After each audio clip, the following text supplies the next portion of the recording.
Hey guys, you're listening to Metal Matters, a weekly Gimme Radio podcast. I'm your host, Mike Hill. If you like metal, punk, hardcore, or anything extreme, you've come to the right place. So subscribe and never miss out. Thanks for tuning in. We have another Classic Records episode in store for you. Author, journalist, and musician Anthony Pappalardo joins me to discuss Black Flag's sixth and final record, In My Head. In My Head is definitely not a go-to record for most people, but for me, it was a real game changer. I mean, I love their back catalog, but this record in particular really sunk its hooks into me, and it became an influence on the music that I would later create in my life, so it had a very deep impact on me. For any of you who have been listening for any given amount of time, you'll understand that the classic nature of some of these records is highly subjective. Sometimes we go for the obvious ones, but oftentimes we go for the more obscure records. The ones that became an influence that kind of changed the game or moved the needle. Black Flag's In My Head is one of those records. If you dig the show, be sure to leave a review on iTunes. Also, you can share on social media. If you have any questions or want to suggest a topic or just get in touch, the best place to hit me up is on Instagram. I recently changed my handle to Michael_DC_Hill. The old handle seemed a little bit smarmy, so I decided to act like an adult and have an adult Instagram handle. Once again, Michael_DC_Hill. And if your question is legit, I'll probably end up reading it on the episode.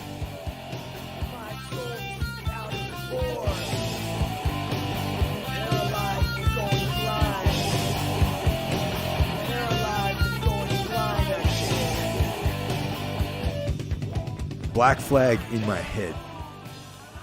This one is like probably my favorite Black Flag record, up there with Damaged. And it's also a record by them that is fairly unsung when it comes to fans' preferences. Yeah, I think so. Especially anytime it's a last work of a band,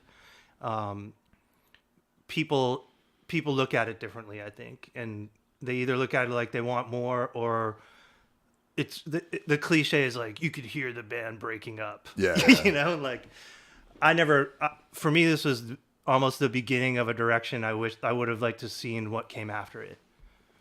Yeah, it's kind of how I feel about it too. I mean, you know, there's definitely all these different camps when it comes to Black Flag. There's the people that love Keith Morris. There's like the Dez guys. There's and you know, there's a lot of Rollins haters. I noticed that in the 90s and in the late 80s.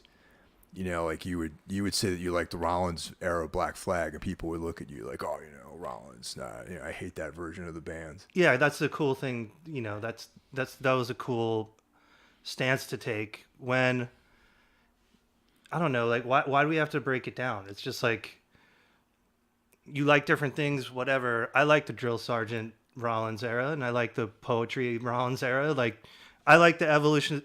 What I like is you see a band evolving, or just changing. Yeah. And my favorite thing about this record, because I was thinking about it a lot, listening to it a lot in preparation for this, you could say that take Blast, right? Like, that's a pretty common one. Like, they're completely Black Flag inspired, and they were able to like execute it really well and then make their own thing out of it. I can't think of anything, and this is something we can talk about later because I was going to ask you. I don't know of anything that sounds like this record at all, or anyone who could say like our whole thing was based off this record. If it was, then they what the band did was so interesting that it wasn't ripping it off, because I just think it's a very unique sounding record. I think that most bands are unable to actually rip this record off, you know, and that's just because Greg Ginn is like such a unique talent, like in the world of music. Sure. You know, and it's like saying that you rip off Ornette Coleman or something like that. Yeah, you know, absolutely. You're ripping off some jazz guy. And I've always felt that Greg Ginn was like the John Coltrane of hardcore, or, you know, whatever you want, punk rock or hardcore punk, or, you know, whatever, metal. I mean, because this record actually does have a pretty metal production if you think about it. Sure. But yeah, before we get into the record, let's just you know, describe it a little bit. You know, I mean, as we all know, Black Flag was formed in 1976, Hermosa Beach, California, by Greg Ginn. Originally, the band was called Panic.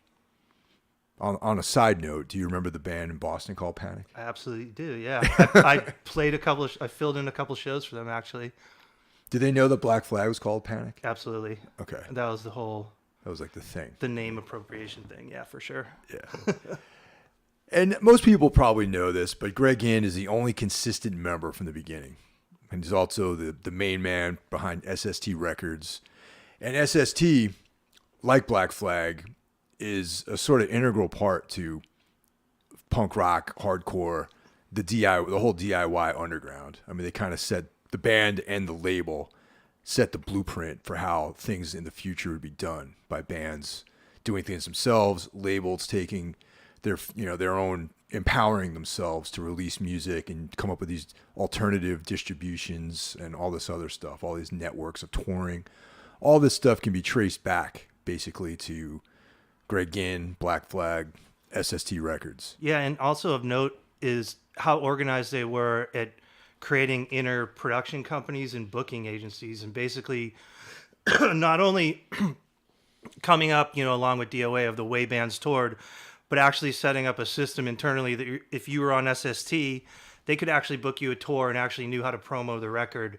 And I think that helped probably so many bands get heard because eventually that catalog is all over the map, and which is what's great about SST is that how that they sprawled into Dinosaur Jr. and Sonic Youth, Sacred Trust. It wasn't just this little. It's not an identifiable sound. Yeah, actually, DOA was probably the only other band that really hit the road as hard as Black Flag. Yeah, and they're always pretty. They pretty carefully say that DOA, did it first, or at least gave them the inspiration or gave them the numbers of like, here's where you go. Yeah, of playing like every little town, not just the major cities. Yeah, because you would read accounts of like the early '80s, late '70s of like Fear, primarily playing in in LA, and then taking jaunts up and down the West Coast. But it was very very unusual for a lot of these bands to go out east, or East Coast bands to go out west, and bands in the Midwest to make it to either one of the coasts. So yeah, it was just that's the prototype, I guess, for bands doing it themselves, taking it on the road and really doing things in a more empowering sort of approach that way. That leads us to In My Head, which is the final and sixth record by Black Flag. And there's been a lot of conjecture as to this record being actually a Greg Ginn solo record that was turned into a Black Flag album. And you have some inside information from Kira regarding that sort of urban myth, if you will. The record was recorded October 84, January 85, and March 85 at Total Access Recording, Redondo Beach, California.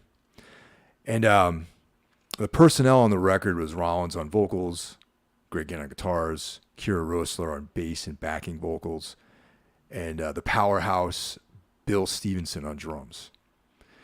It also, like all their other records, features the iconic artwork of Raymond Pettibone. And to me, the visual presentation of their music and the actual music itself are almost like one and the same. And I think that the band and the music perfectly complement each other. I mean, the artwork and the music are perfect complements to each other.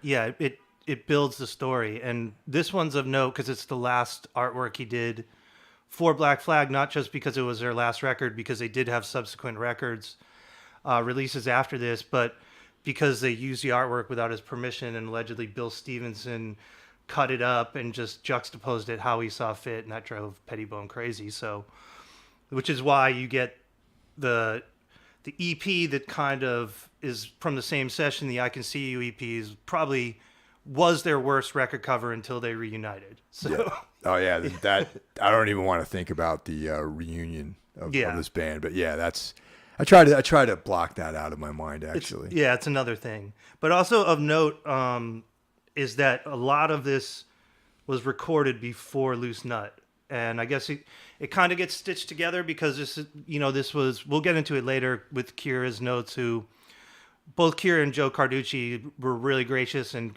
fast in answering my questions about it. So really appreciate that. And, just try to figure out the folklore around the record because, it was rumored that it was supposed to be Greg Ginn's solo record, or maybe this was going to be a Gone record. So it's cool to have the people involved or the people around the band to fill in that story. Yeah, that's I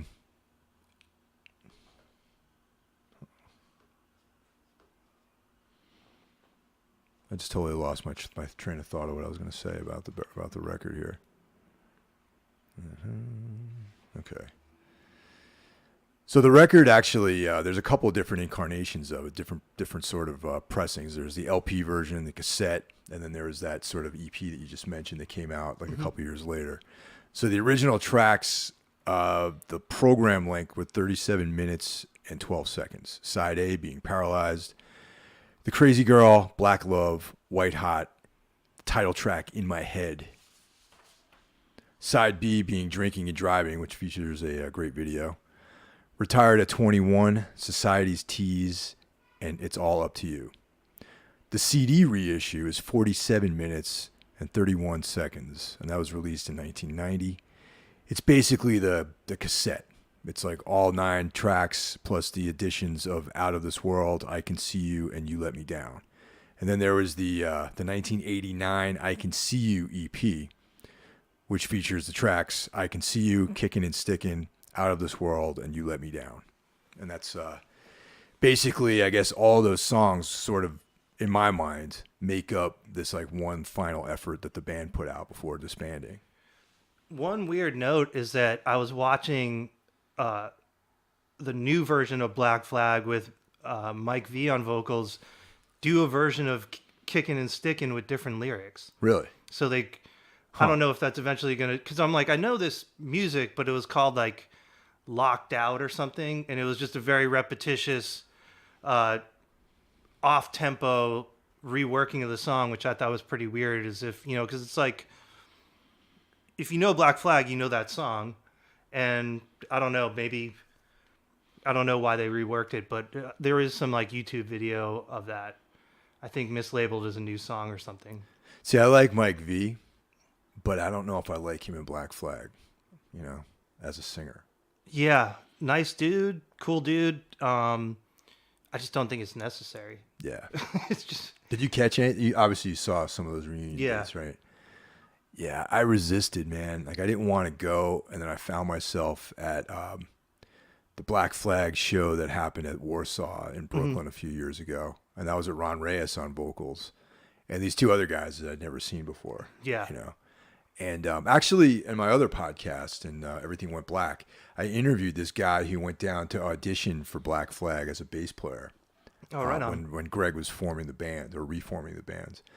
The whole concept behind that, it was kind of like a knife through my heart when I found out that they were going to try to pull something like this off, because it was a time when I was kind of sick of all these reunions. All these bands are reforming.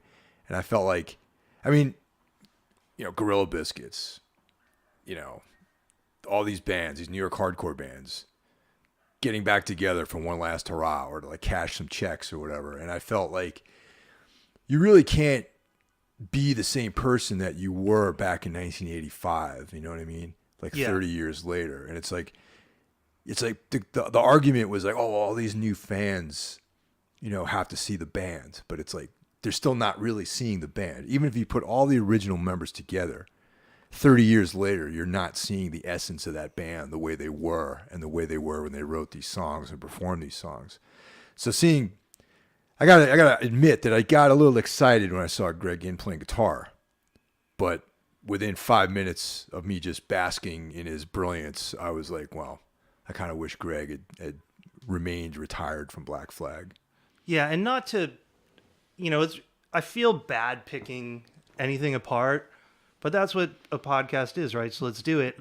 I kind of didn't respect that Greg Ginn, this guy who put such a premium on musicianship and dedication, I felt like the rest of the band, Ron Reyes included, was just dead weight. Yeah. And it didn't have the punch. And, this is a guy who is a master of his craft. 100%. Pretty much made up a style of guitar playing. Like you said, it's this, jazz is a very loose term. I like the specificity of like Ornette Coleman, where it's like, or Coltrane, like you have to be a master of this to go outside of it. Yeah. And that's what he crafted, and the work ethic.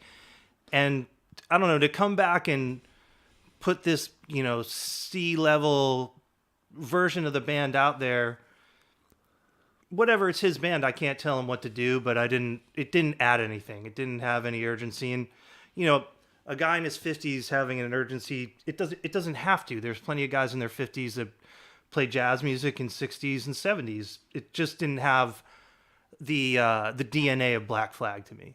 Yeah, exactly. And I just would rather have seen Greg make another record, or I would like to see him make or put a new band together and call it something. But just I don't want to see him resurrect Black Flag, And it would have been cool if he, he had a lot of solo records, all these different projects that came over the last couple of decades. But it would have been great to see him. I'm going to say something like, I'm going to form a band, we're going to make a record, and we're going to go out and tour.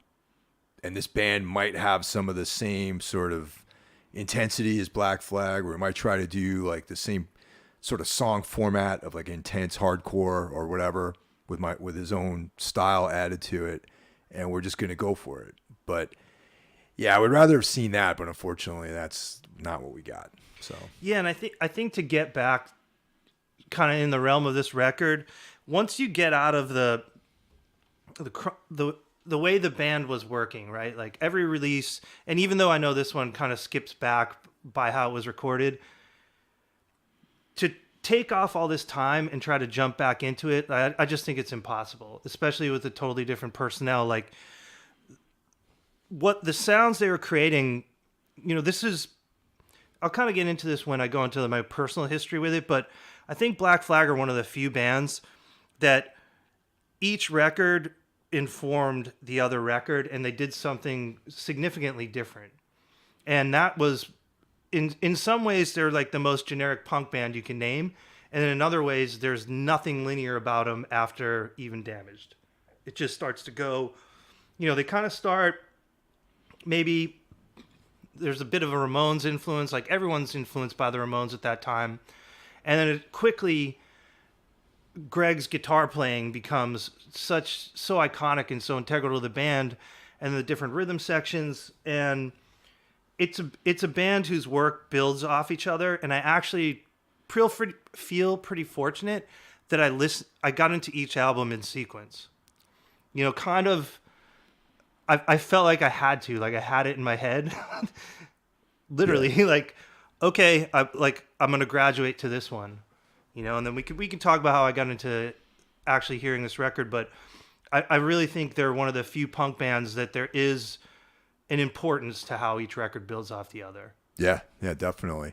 And I think that you can even lump Loose Nut and this record together, even, because like you mentioned before, this record, some of this was recorded prior to Loose Nut, but sonically those records are very similar.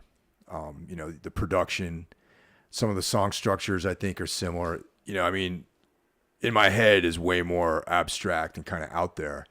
But, I read in Spray Paint the Walls that, unauthorized Black Flag biography, that in the studio they were A-Bing the mix to like Dio and like Black Sabbath records, like Mob Rules and like Heaven and Hell and stuff like that. And they wanted this kind of like powerful, like polished, like metal sound. Yeah. And definitely it shows on Loose Nut, and for sure on In My Head. They sound very different than the more raw production on the previous records. So, thematically, I think the vibe of the music is similar. But once we segue into the material on In My Head, I think it just sort of takes this like left turn and goes off into this kind of passageway that the band had never, no bands really in that genre had even dreamt of going in that direction, really. Well, just on a production level, it sounds like they recorded the biggest record ever and then just squished it down into this like Honey, I Shrunk the Band or whatever. Like it sounds so insane. And depending on which format you hear it on, because the folklore around SST is that they only ever mastered to LP. So the cassettes and the CDs they were actually cut off whatever the original master was. So that's why they like the CD sounds the worst. They're really low. There's actually no fidelity. They're even more squished. So like when you hear that, that's even a more claustrophobic version of it. And allegedly the tape's a little better than the CD, but it actually sounds like there's just some insane compression, or I can't describe it.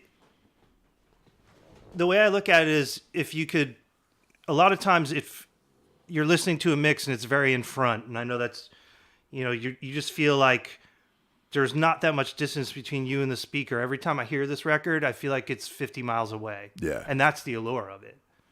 That they created this thing that has a heaviness and an intricacy and very like diabolical sounding without using any trope of that type of music. That's like really what's standout. And I just want to, like, the New York Times actually reviewed this when it came out, and I always love their reviews because it has stuff like this. Mr. Ginn and his team players have used these ideas to build up the structures of the songs. The title tune, for example, is part waltz, part old times blues shuffle, but one doesn't hear the component. One hears the song and a sound. Other tunes use multiple and mixed meters, tempos that speed up and down, both abruptly and gradually, stack chords that obliterate any sense of key center. And hearing the polyphony of shifting shapes that is the principal guitar motif in the brilliant White Hot is like listening to the once revolutionary guitar break from the Yardbirds' mid-60s hit Shape of Things while one's turntable goes up in flames. So you have this like, this very like over academic writing, but it's pretty accurate of. Yeah, I'll buy that. Definitely. And I would add something to the effect of like, if you've read any of Rollins's journals or anything, the band was like way into Black Sabbath, Mm-hmm. And what comes to mind when I listen to like this record, and especially like the later, this record, specifically this record, is if you compare what Sabbath was doing on their first album and you listen to the drums, like the song The Wizard, right? The song speeds up and slows down. Like the band is just like this machine that knows, that grows and contracts and expands together without any real regard to meter or time signatures, but they're just such a well-rehearsed band that's together, has played thousands of shows, that they know when to slow up and speed up and slow down. And The Wizard reminds me of this entire album, where it's like this kind of loose, bluesy sort of metallic blues, very claustrophobic sounding record. And to me, that's really what it sounds like. I'm not an aficionado on the Yardbirds or anything like that, but it's like, I just keep it simple and like street level. That to me, it sounds like The Wizard, Yeah. like Black Sabbath. I mean, like I wrote this down when I was thinking about this record. It's schizophrenic blues to me. It's their bluesiest record, but then it also goes off on these tangents, and that like interplay is the best part of it to me. That it goes really out, and often these like creepily melodic, like it has melodic riffs, but they are just slightly off, where they're the bad part of the fairy tale. They're like the bear eating the kid. Like it's just not nice. And then just real traditional blues at times.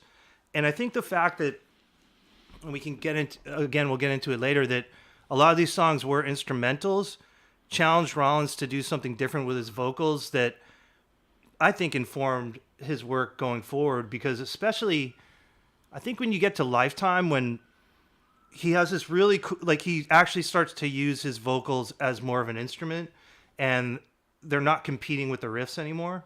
And also too, it's when you hear Paralyzed and it has that yell in the beginning, it's not the guttural yell. There's something even more isolating about it. Yeah. And that's what I think is really interesting about this record. Yeah, and also, I mean, if you put it in context with other bands that were making hardcore music, and I hesitate to even call Black Flag a hardcore band at this point. This is 1986, so you had like, Cro-Mags, you had, Agnostic Front, like very, great bands, but very much right down the middle with what they're doing, musically. Like Sure. it's like straight up like hardcore, like fast drums, like very, very, sort of regimented sort of in their style. And then you have this expansive record by this band that was in some cases, arguably one of the first hardcore bands. And now they're taking the direction into this other new realm. And then like me, I'm a huge Rollins fan. I read all the books and everything. And at that point, it's almost like the band was bored with hardcore punk. Like they were listening to the Birthday Party and the Swans and like Onsters and the Neubauten, and they were into all this like really out there at the time, very, very pushing the envelope with what they were doing musically. So this record in that context makes so much sense to me. And Greg Ginn, his infatuation with the Grateful Dead of all things, and making instrumental music. And like you said, challenging the standard band format with a vocalist and being like, okay, this is what we got. Go write some vocals. Yeah. I mean, one thing is that, so there's video of their like last show before the Reformation. It's from Detroit. I believe it's called the Greystone or something. I can look it up later. And what's really cool is they're in that era where they're going to open up with an instrumental just to punish the crowd, which is great. And a lot of these songs take on, specifically Paralyzed is a little faster live, and it has an even different dynamic. And one of the songs I like sort of the least, which is, Retired at 21. It actually sounds better live. Oh, like okay. It has a little more kick live. Yeah. So it's pretty cool that, I think of that band as a muscle, and it goes back to what you said about Sabbath. I feel like they could play without a set list and it would work seamlessly. Like they would know what to do. And they just adjust these dynamics to keep things interesting. And the fact that they're able to go through a live set of a band that had been around for 10 years in a hardcore setting, kind of as hardcore is entering this different stage, and add a different energy to it. Like they're not at the end of their career at their last show. They're just as good as when they started, if not, actually they're more powerful. I think so. I think like, for me, this is probably the most meaningful record that they made, in my opinion, just personally, on a personal level, just because I think, when I first heard this record, I was like, I'd never heard anything like it before. Yet it referenced a lot of stuff that I was just starting to find out about. And it was being presented to me sort of within the vessel of Black Flag, a band that I was, already a fan of, and, going back, you and I always talk about the pre-internet days and like, back in the 80s when I was a kid, I got records in dribs and drabs, like whatever was available, I picked it up. So it's like, I'd heard Damaged, Slip It In. And for a long time, I didn't even realize there was a different singer in the band prior to Rollins. Like I wasn't even aware of Des Cadena or any of these, Keith Morris or Ron Reyes. By the time I got to this record, I was well aware of everything. But initially I thought, oh yeah, this guy, Henry Rollins, he's a crazy guy with long hair, sings in a hardcore band, tattoos, Black Flag. But I didn't know anyone came before him. So yeah, it was like taking that sort of very standardized hardcore and then hearing this kind of like put me on a path of like creating something of my own that, it would take me 10, 15 years to do something that I felt was as powerful, that it was meaningful to me the way this record was meaningful to me, And like we touched on this before when we were talking about this, is that, the thing you mentioned that I thought was really, really cool was like how this is a band like sort of in like the larval stage of the next part of their evolution as a band. It wasn't like, what people always say. It sounds like a band breaking up, like their last album. Yeah, exactly. It's almost like lazy to categorize it that way. Yeah. So I think that's a good point to go into these notes from Joe Carducci and Kira. So one thing Joe Carducci said, and Joe Carducci's writing, all his books are fantastic, and if you're on Facebook, follow him because he's going to turn you on to things constantly. really articulate, really creative guy who was aligned with the band and worked at SST. And so he made a comparison that this record is the flip of My War. He said, I was referencing to figuratively how side 2 and side 1 in relation to how side 2 of My War was treated by the band, meaning the difficult test was on side 2 of My War and the pop was on side 1. Whereas by the time of In My Head, Greg was leading with the challenging stuff. And he says, I went by the studio at one point and there were 2-inch reels all lined up on the floor of Total Access that were labeled Squire Sessions, as in Billy Squire, which I took to mean that Greg would sing and play guitar. Those multi-track 2-inch reels looked like more than one album, so there may have been before any of the albums were determined, presumably by Greg. And he went on to say, you should talk to Kira, because Kira's going to know a little more about this. So I went and punished Kira on Facebook, and thank you, Kira, for being just amazing. Like, I value everyone's time, and I don't want to reach out to anyone unless I really want to get some intel, because this is an important record to me. And once I hit that level of like what actually happened here, I had to know. So she actually said, from the day I joined the band, part of our rehearsal time, often 5 hours a day, was made up of jamming. I put that in quotes because the format was not as loose as some jams. We generally worked on a riff that Greg would start, then Bill and I would join in. Greg would start to solo off the riff while I kept going, and Bill would hold it down and sometimes go off during the jam. These riff jams make up instrumental songs on some of the Black Flag records put out over the years before In My Head. Henry would generally come to practice and sing for the first couple of hours, sit down and write, but stay in the room with us. So the songs on In My Head might have led to another instrumental records. We were playing these riff jams, we introduced a couple from Bill and I. Henry took the action of writing lyrics, for the most part, while he sat there, and these songs were born. To my mind, that makes them some of the most special, because Henry's singing his own words and feelings, not someone else's words. This definitely would not have been a solo record. This is all within the working of Black Flags, and how Black Flag worked, aside from Henry stepping up and turning it into a non-instrumental record. And I think that's super important, that if you hear Kira explain how this thing came together, you can picture this group of songs, and also some were recorded by written by Chuck Dukowski, and they have a different vibe. And you can hear some of Black Flag's more, ripper kind of tunes, a little more tuneful, a little more on the nose. And then you hear these other things that were definitely started as an instrumental. And for Rollins to come in and actually step out of what he had mastered. I mean, he mastered being the hardcore vocalist. Yeah. To basically gave everyone a template of like, this is what you do. And then morphs into this totally different stage presentation and comes up with a different way to sing.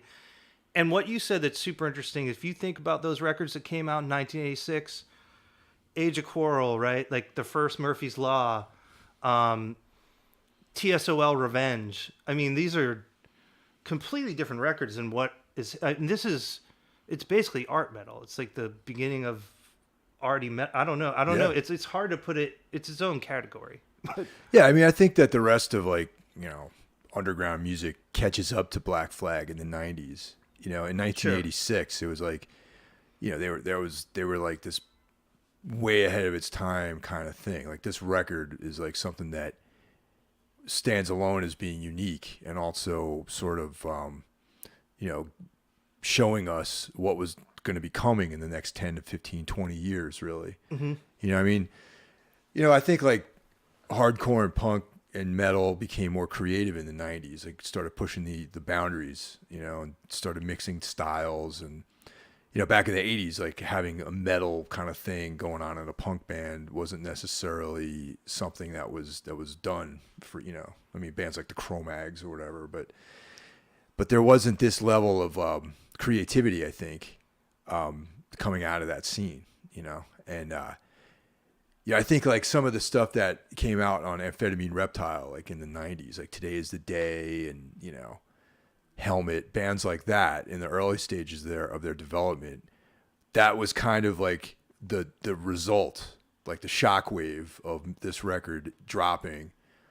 The shockwave was bands like that coming out, and that was like, young kids hearing this and then their minds being twisted and then adding to the storyline with their own brand of what they just heard, you know? Yeah.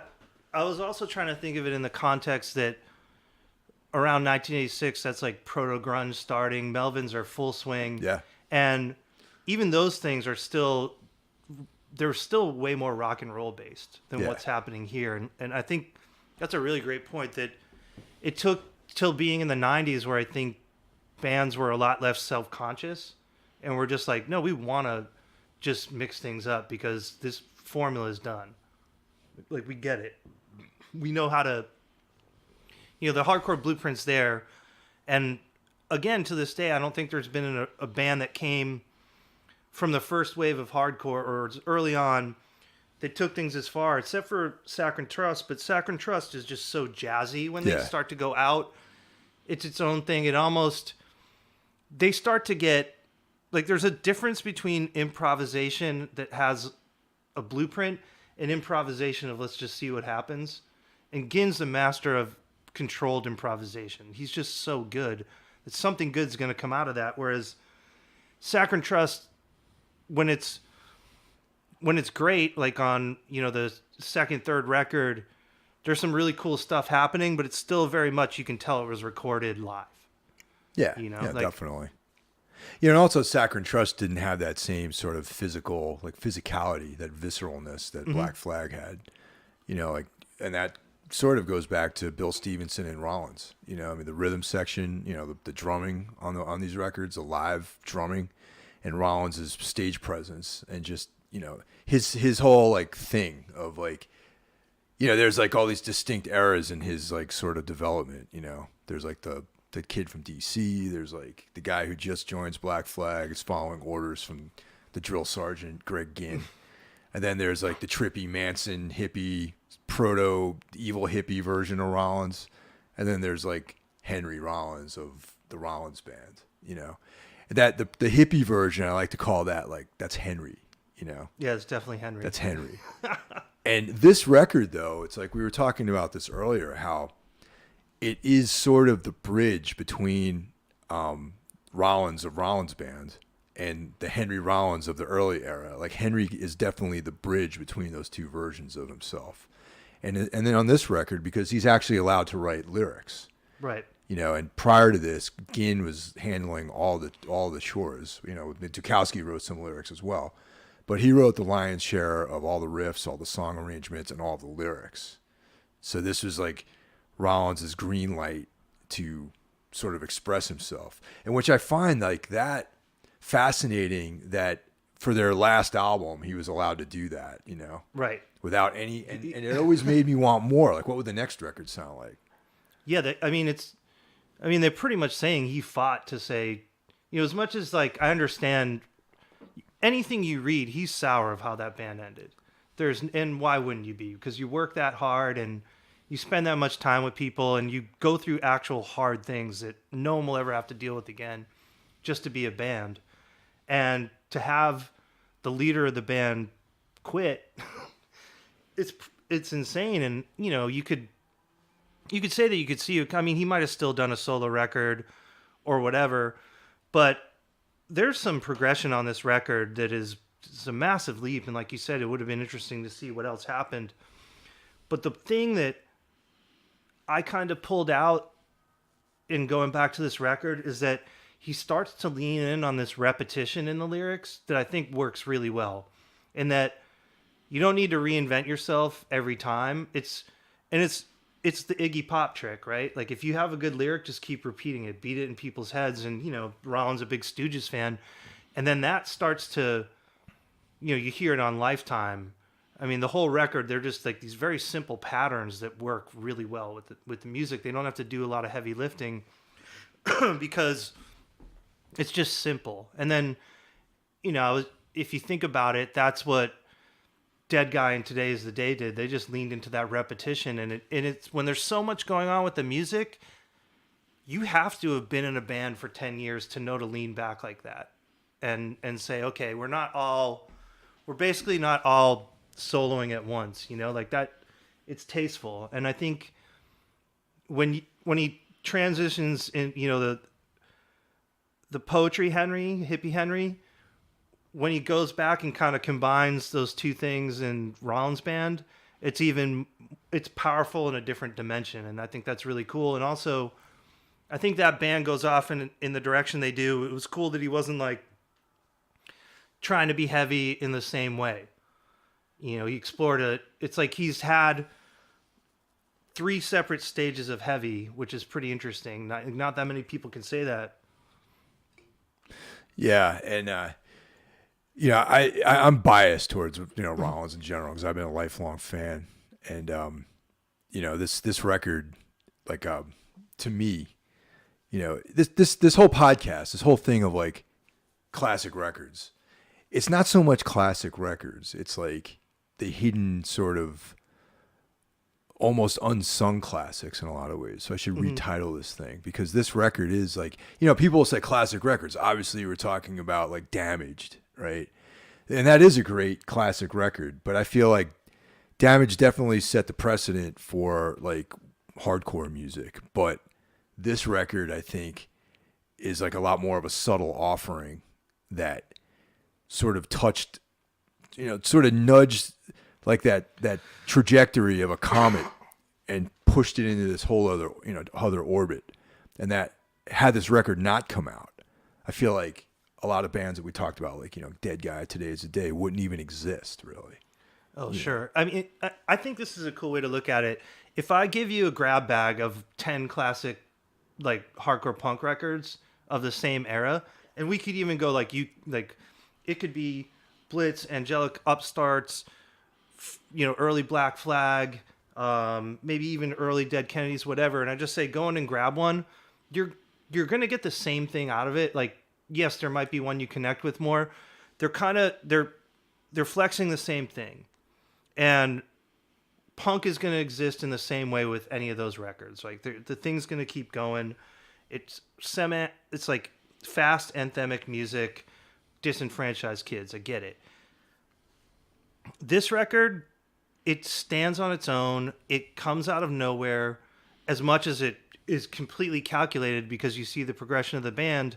And if I play this for you, you immediately have an opinion, a visceral reaction to it. And it's just one of those things, I've heard people who hated it at first and now it's their favorite record. And that's, to me, is classic because it had to win you over because it was good the whole time. Maybe you just didn't get it or you weren't there to be interested in it. It's not a gimme of a record. And it gets, I don't know, I noticed different things about it on how I listen to it, whether it's headphones or, whatever medium. And it's definitely the Black Flag record I go back to the most. It's almost like if I think of The Cure, like I know their big songs so much I never need to hear them again in my life. I know every note of them. And I know Damaged, I'm going to hear it in a bar. I might hear it in a supermarket at this point. Yeah, right. I might hear it totally. when I'm buying broccoli. So I don't have the urgency to hear it. It's not something I sit down with like I do with this record. And that also reminds me, I had a period where I just wanted to learn every possible song I could learn. Like if I owned the record, I wanted to learn it. It's one of the few records I had no interest in learning any riff on it because I wanted to keep that magic in a weird way. Like there's nothing worse than hearing something you think's the most amazing thing ever, and then you're like, oh fuck, it's just that. And you're like, it almost pisses you off because you're like, oh, it's so simple. That's the beauty of it. This record, it was just one of those things in my head. I had no interest in ever wanting to play a note of it. I just want to appreciate it as it is. You were saying that you got into the Black Flag records like in chronological order. Yeah. So you like were aware of this record, but you waited or something? Yeah, absolutely. I mean, part of that was economy, just like the money I had. Yeah. Two things of that was, so I had a subscription to this BMX magazine, Freestylin', and a lot of the guys who wrote for that magazine end up working on Jackass later on, including like Spike Jonze and Jeff Tremaine, who just did the Dirt. And they were a cool magazine in that it wasn't like a jock magazine. They had this column called Noise, and they did this triple This 1986 triple record release for Gone, Painted Willie, and Black Flag. So I it's like one of the live records or something. Like who's got the 10.5? I forget, but I have the PDF somewhere. Anyways, and they describe Black Flag and they say they play for the sake of playing and they play for the crowd. And it was just kind of cool that they're doing their own thing, but they're very cognizant of the crowd. And I was just like, I had never read a live review that wasn't just the band got up, they played the hits. It was this intimate thing where like they even catered the show. Like they had free bologna sandwiches for the kids, which is fucking insane, and like gave out free records. It just sounded like the coolest thing of all time. So I got Damaged, right? And then, I start going in order, next trip to the record store. I didn't have in my head, and, that was next on my list. And there was this older dude, we couldn't drive yet. And he was a true 80s punk guy. A little bit of an artifact of an era. He skated, but it was more or less just a kind of a social device. And he had a car, this like beat up Plymouth, and he was going to give us a ride into Boston to go skating and probably buy records. Like, I just remember the day was really cold, and we're all jammed into this car. He picks us up. We're in Haverhill, Mass. at this parking garage. I met up with my friend, and we're on our way to drive to Boston, and he goes, grab a tape. So for whatever reason, he had this plastic bag of cassettes in the back seat instead of the front. And I just looked in and I was like, oh, in my head, I never heard that. So, it was like a lot of chatter. It's just fucking rowdy kids. And I'm so, like, I couldn't tell you. I'd be full of shit if I was like, and it came on in the middle of, no, I don't know. It just fucking came on. And I was so focused on hearing this because it sounded like nothing else. And we go through the day, nothing happens, it's just very typical, boring winter day. And I don't know if it was because I wanted another ride from this dude or something, but I go, hey man, can I borrow that Black Flag cassette so I can make a copy of it? He goes, just take it. And I still have it. And nice. On the back of it, on the J card, it says shit in black marker. So I assume he just never fucking liked it. Maybe, oh, wow. Yeah. Like maybe he was mad that I picked it or whatever. And then after that, I used to listen to it. I would walk to school, and I didn't live in a woody area, but there was like this undeveloped path that was like the shortcut to walk to school. And I would listen to that, and it just felt so like isolating and cavernous to just fucking walk through the woods and trip out on this record, and it was the perfect setting to soak, because I'm about to go to this jail where I fucking hate everyone so much, and I'm like the most volatile asshole when I'm there. And it's almost, instead of listening to like Rain and Blood and like basically wanting to be like the worst person on earth, like amped up, it was almost like meditative to listen to that record and just fucking roam around and almost,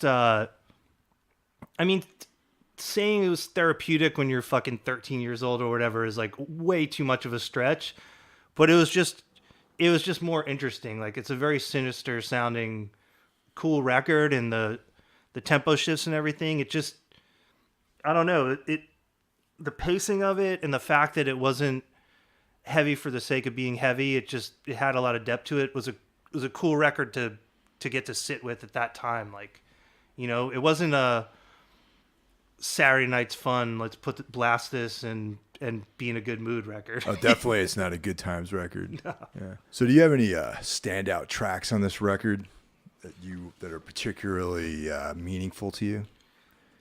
It's a softball, but in my head and Paralyzed. I don't know. I waffle between both of them, but in my head, just that riff it's so recognizable, and it hit me in the same way when I heard the song Black Sabbath. Yeah. Of where did this come from? And it's just so relentless. And the lyrics are perfect. I always love that song, but one that I kind of picked out, I thought White Hot's kind of interesting. It almost has you could hear that some of those Seattle bands had taken a lot from that. and it's cool how the dynamic shifts in that song. It's a pretty interesting track. And then one other note, not also Black Love. I mean, I could go all.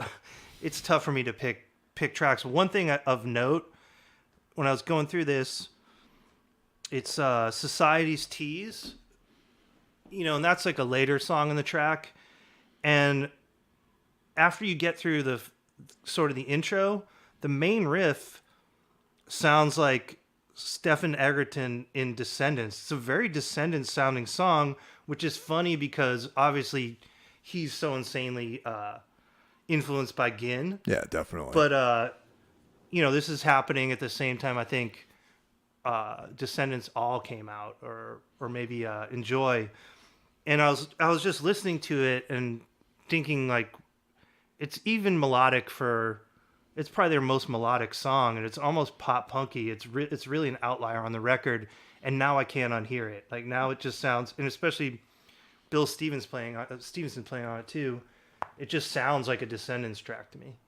I could see that. Yeah, I mean, especially it's funny. All is like a less misanthropic Black Flag, really, on that record. The All record, not the band necessarily, yeah. But that Descendants record. I mean, when I first started getting into the Descendants, I noticed that discordant, Stephen Egerton style, and I was like, yeah, this is definitely borrowing pretty heavily from Greg Ginn, and it all made sense because they share a member in Bill Stevenson. I'm sure they're from Southern California. They played shows together, et cetera, et cetera. He's playing the same guitar, even. Yeah, exactly. Yeah. Like he wasn't hiding anything. Yeah. Yeah. What are the tracks that stand out for you, or the ones you like the best? Well, for me, almost the same. In My Head and Paralyzed, and Black Love too is a song that Black Love really, like we were talking about aggression and like Henry Rollins and sort of these like malformed intentions that a young man might have in an early age, and Black Love is sort of sets up the character of someone who's not necessarily looking to do outward violence, but just wants to sort of be left alone in like isolation. And I think a lot of this record of In My Head, I mean, even the title In My Head it's someone who has this sort of self-hating, like inward, sort of intention, as opposed to like an outwardly violent intention, like someone who would simmer, in misery.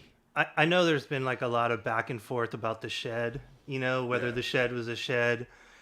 This record is definitely In My Shed. Like it sounds like a dude who's just bummed out, alone.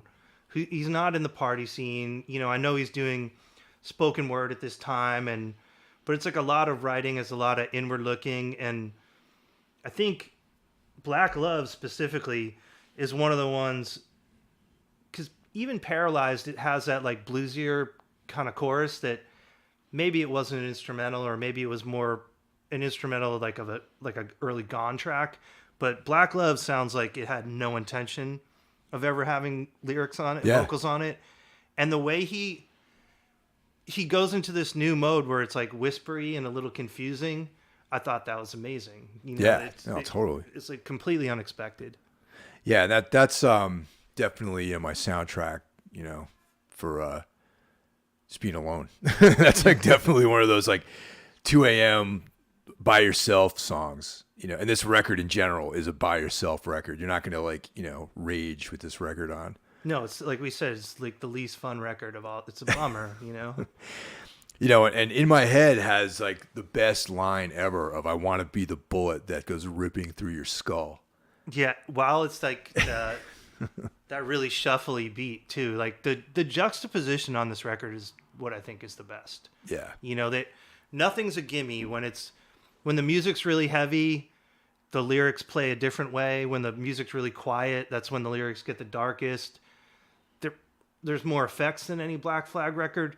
There's some really bad cuts in the overdubs. You can tell like stuff. It almost sounds like really off tape splicing at times, which makes it more, which I think is awesome. Like whether it's intentional or not, you're kind of in this like meditative groove, and all of a sudden something just like cuts in and out, and it just contributes to that unease. You know, it's funny. We were talking about bands that are influenced by this record, and I feel like in a lot of ways, the Laughing Hyenas sort of taking, definitely a heavily blues-based sort of operation, but I feel like there's a real big later era Black Flag thing going on with the Laughing Hyenas. You know what I mean? Yeah, it's again, it's like an update of the Stooges template. Yeah. And they just happen to do it. I mean, the guitar playing in Laughing Hyenas gets pretty notey and intricate at times, which makes it really great. So, yeah, you could see like, what's the EP? Crawl? Like, there's Crawl, like definitely a good like parallel there. Yeah, and John Brandon, like a equally as ferocious like frontman as Henry Rollins. To this day, the most powerful voice I've ever heard in person. You know, like I remember walking downstairs to the Middle East and having my hand on the wall and it feeling like I could feel this band. Yeah. You know, and like just, waiting to go down to see this band, and that definitely the most tortured thing I've ever seen live. And again, when you put it in the blues context and you strip down things and you just make it really simple, it sometimes has more power than when people try to overdo it. It's just each part of the Hyenas and each part of Black Flag is just such a distinct thing. And I don't know, the way it works on this record is, I don't know. It's, again, I wish they did more. And if you haven't heard the I Can See You EP, that's, a great extension of this as well. Yeah, definitely. It's out there. I mean, there's probably, is there like some sort of version release that has that incorporated on it, like of this record? I think only on the CD version, because I think it would be probably too long for the vinyl before True. It would start to degrade it. Hey, do you know who Billy Ruane was? Oh yeah, from in Boston. Yeah, all his stuff's being archived on YouTube now. Yeah, man, it's amazing. It's like, unfortunately, there's no Black Flag footage in there, but a band that we mentioned, the Laughing Hyenas, there's a really killer Laughing Hyenas set on there. And for those of you who don't know, Billy Ruane was this personality in Boston from into the late '80s into the '90s, and sometimes he put shows on, but he was this guy that was just around all the time. Big personality, and unfortunately he passed away a number of years ago, but someone's archiving all this footage that he shot of various bands, and it's like local bands and like Killdozer, yeah, there's like a huge bandwidth of different bands that he has archived up there. Yeah, there's some pretty interesting things that once I discovered that channel, I'd just start searching within the channel and be like, well, does he have cudgel footage? And whoa, he had, anything I could think of. And Cudgel were a pretty cool band. Like, I think someone invented some dumb genre calling them chimp rock, but that's not an apt description. They're like a cool, heavy band from Boston that I think didn't get their due. But again, if you stumble on that YouTube page, you're going to see some pretty incredible stuff. But like I was saying earlier, it's, back in the 80s, you didn't have like everything at your disposal. Like you kind of picked up whatever you could find. And I remember I'd heard Black Flag, and this kid from California turned me on to them. Like, he went out to California one summer, and those guys are always one step ahead, Mm-hmm. They know about all the cool bands and everything.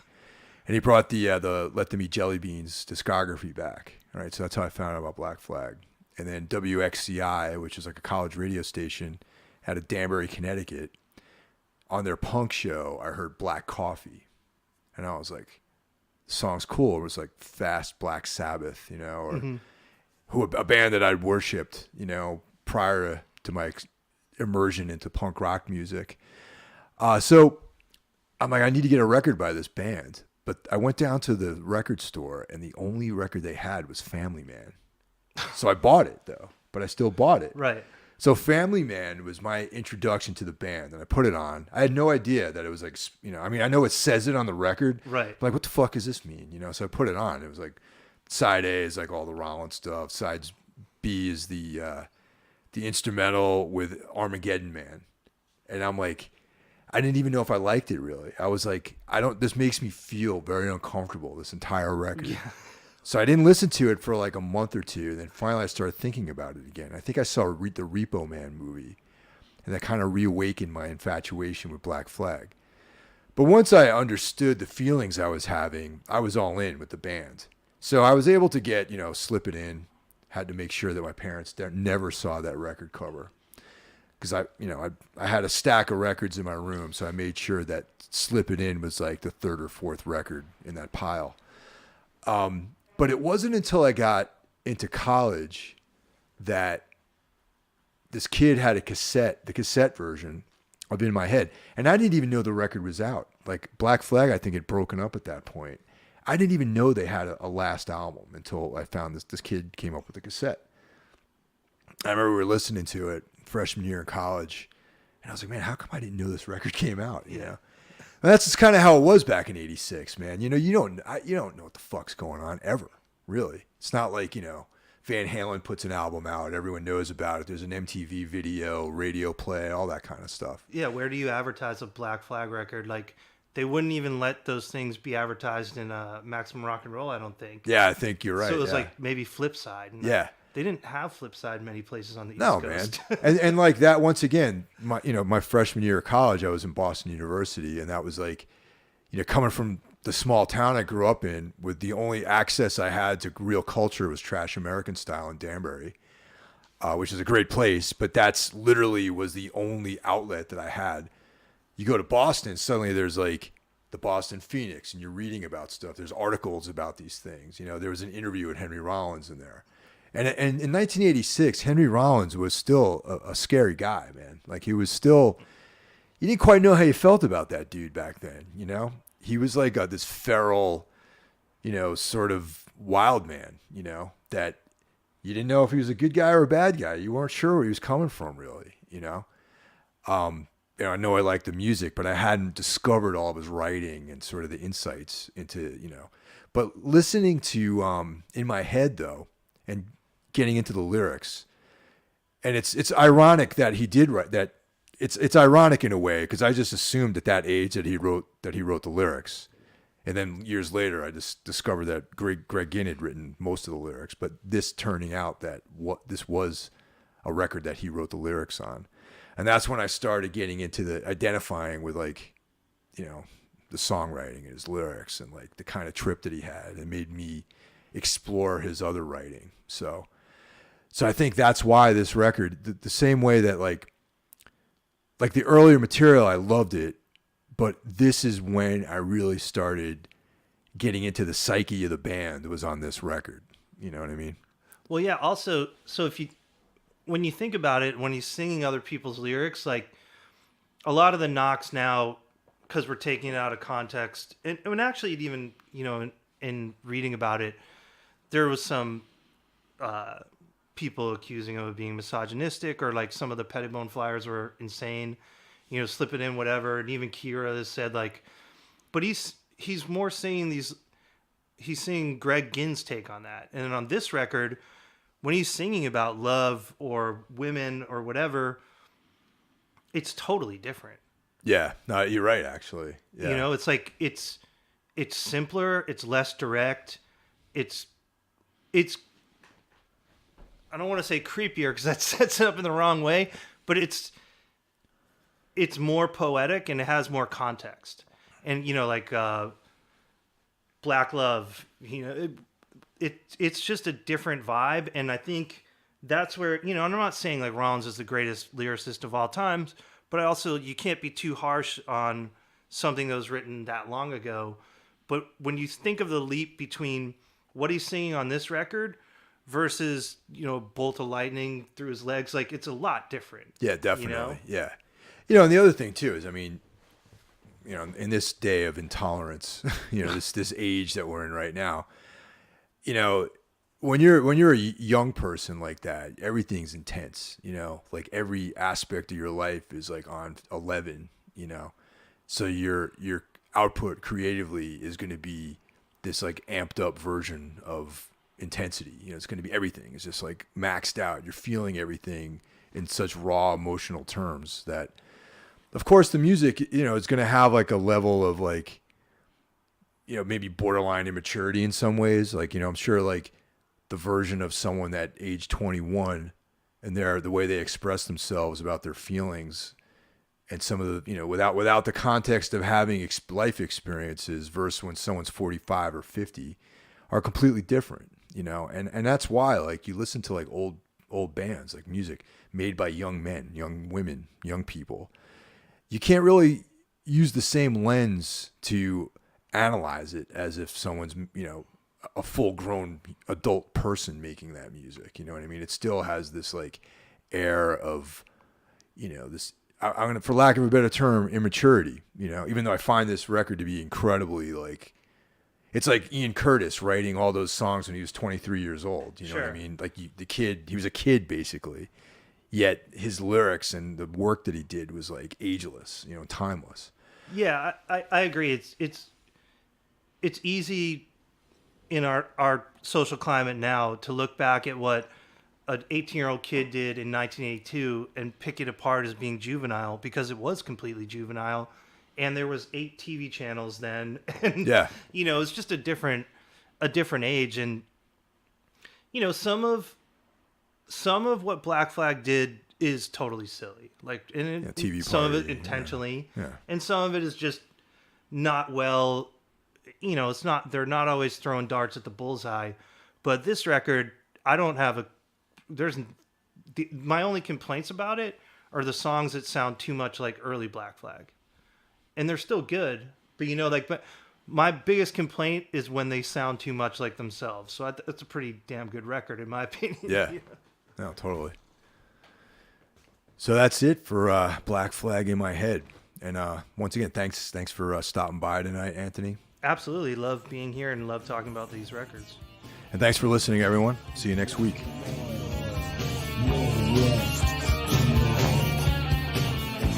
Well, that's it for this week's episode of Metal Matters, a Gimme Radio weekly podcast. Tune in next week and see what we have in store for you. The show is available on all streaming platforms, Apple Podcasts, iTunes, Spotify, etc. Also, be sure to check out Gimme Radio, streaming on the web, iOS, or Android, for one of the best metal communities, exclusive merch, interviews with artists, and so much more. I'll catch you guys next week. Take care.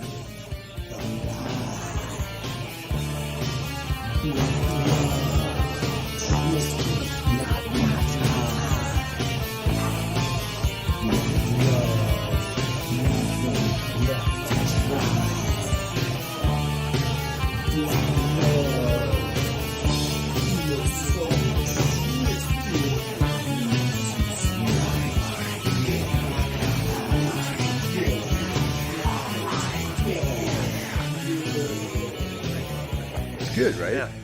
It's like you have like some beers that they do for bands, and it's just basically like Pabst Blue Ribbon, like in a fucking cool like container, But I think that actually tastes pretty good. No, it actually has like good flavor, a little bite to it. Yeah. Mm-hmm.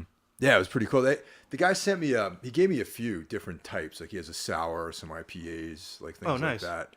And he gave. It's funny. The other like Friday night we drove out to KCBC, and I thought he was going to give me like a couple of 4-packs. Mm-hmm. He gave me like 2 cases of beer with like these additional like other stuff that he's doing. It was pretty cool. Oh, that's rad. Yeah.